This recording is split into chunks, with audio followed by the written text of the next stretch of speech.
আচ্ছা, নেক্সট তাহলে আমাদের কি কাজ? স্যার, নেক্সট কাজ 40 মিনিটস পর। আপনি এখন 30 মিনিট রেস্ট নেবেন।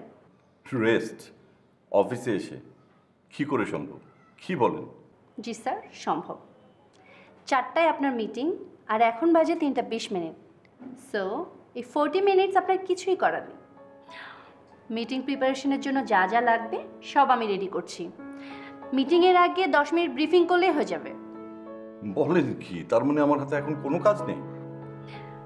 না স্যার, বাট আপনাকে এখন রেস্ট নিতে হবে। আপনি যদি এখন রেস্ট নেন তাহলে দ্বিগুণ এনার্জি নিয়ে মিটিং করতে পারবেন এবং সাকসেস হবেন। ইমপ্রেসড। ওকে, আমি তাহলে রেস্ট নিচ্ছি। জি স্যার, এই সময়টাতে কিন্তু আপনার ফোন আমার কাছে থাকবে। কোনো ফোন আসলে আমি নোট করে রাখবো, আপনি ফ্রি হলে আপনাকে দিয়ে দিব। ফোন? আচ্ছা, এই যে। Thank you.